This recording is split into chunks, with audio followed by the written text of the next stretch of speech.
فرماندار گشتی هزین سوریا دموکراتیک حسد مظلوم عبدی راگهاند که دمک نزیک ده و هزین امریکی جروج آوای کردستان در نکوین گوت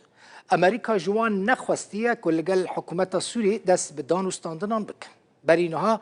گوتنه کبو گویا امریکا مظلوم عبدی داخواست کریه که دست به دانستاندنان بکن لگل حکومت سوری لی عبدی دبیجه اف نراسته امریکا تو داخواسته که وها جوان نکریه. فرماندار حسد مظلوم عبدی جمدیای عربی را آخفی و اشکره کرد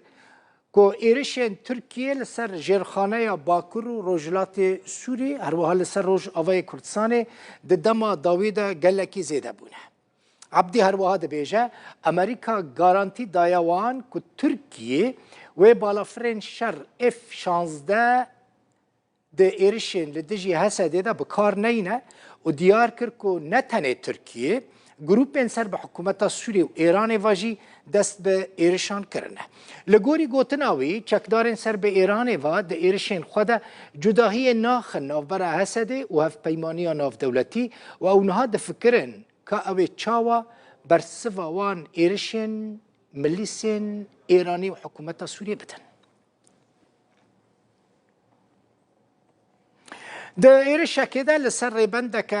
هزین سوریا دموکراتیک لباجاروک شعفه لروجلات دیرزور ترم 5 شروان حسده هاتن دیتن و چرانویس شروانه که حتی نها ندیاره بری نها گروپین چکدار لحقل العمر که جهه کی پتروله لدیرزور ایرشی حسده کربون چکدارین سر به ایرانه و ده 31 ماه در باسبوی دجی به درونه که ایرشی هزین امریکی کربون لوی بنگه 5 شروان حسد جان خوش دست دابون 8 جی بریندار ببون. فرماندار حسد مظلوم عبدی ده پیوینه که لگل آژانس رویترز چی خواست که امریکا سیستم بروانی ازمانی بدوان. چکدارن المقاومه الاسلامی العراقی جی که اوجی سر به ایران وانه ایرشی زویه کونی کوکرن اوجی زویه کی گلکی دولمنده به گازه لدیرزوره هزین امریکی لوی داره دمینن 3 روکت دناوا بنگاه هزین امریکی دا کتن تقاندن لی حتی نها زیان نهاتنه اشکره کرن. ج 19 ماه دهان سال 2023 و حتی نها وان چکداران 112 جاران ایریشی بنگه این هزین امریکی کرنه چل روش آوای کردستان چیجی لسوری لأردن جی ده ایریشکه ده ایریشکه وان چکداران ده 3 سرباز امریکی هاتبونه کشتن نیزی 40 سرباز جی